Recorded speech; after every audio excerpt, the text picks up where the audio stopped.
कि काहे तना रोवताड़ू और कजरा के धोवताड़ू आ दुखवा के बोझा दिल में कैसन ढोताड़ू इस ससुरा से काहे अइलू गावे इस ससुरा से काहे अइलू गावे। इतना बात सुन के लेके कहला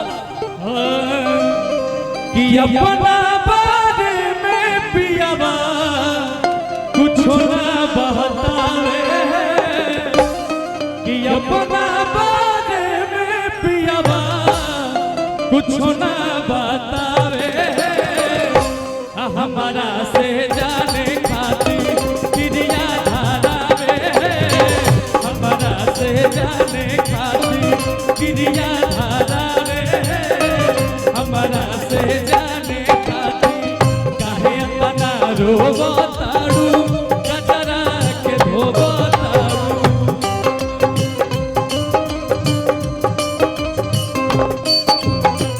दुखवा के बोझा दिल में कैसन ढोवताड़ू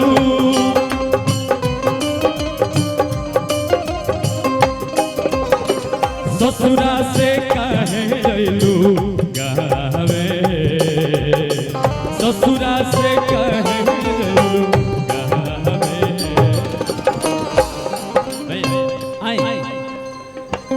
आप एक लाइन में आओ। हाँ भैया भैया अंजनी भैया हाँ आइए कि ससुरा से काहे अइलू अरे गावे तो तनी मनी यही में तेरे ठुमुक लिया जाओ पीछे चला जाओ पीछे कि अपना बारे में पियावा अपना बारे में पियावा कुछ ना बतावे अपना बारे में पियावा कुछ ना। पहला बार राजा भैया लगला अच्छा कमर हिलावा तरफ तो यार ए अच्छा भाई मनीषा जी के कुछ रियल बा योगदान। हाँ बड़ा बढ़िया जो मैं फॉलो कर मैं यहाँ से जाऊंगा तो कुछ सीख करके जाऊंगा। बिल्कुल बिल्कुल सीख के जाना सीख के जाइए लोग लेके जाइए। मंच पर मंच से हटा दीजिए लोगों को।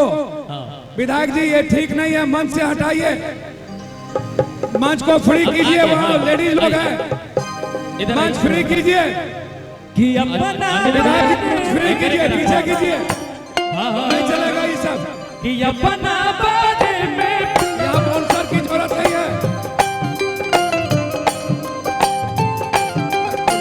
हम कुर्सी मांगे कोई यहाँ बैठेंगे हमारा से जाने खातिर क्रिया धारावे हमारा से जाने खातिर क्रिया धारावे हमारा से जाने खातिर।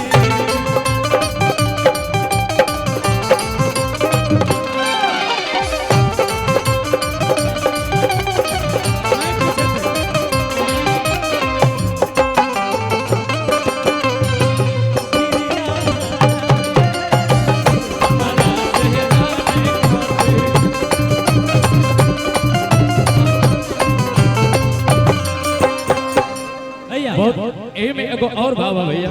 हाँ लड़कियां कह दिया एगो पति और पत्नी घर में बाड़े लोग पति देव कह जाइए अपने जा अगर हम घर छोड़ के ना जाए तो ये हमारी पेट कैसे चले। ए भैया पति कहता रे अपना पत्नी से हर की रोजी रोटी चली कैसे अरे रहब जे घर में राजा जी कमाए जैती कवनो शहर में की बात मान चली जाइए पिया आज कर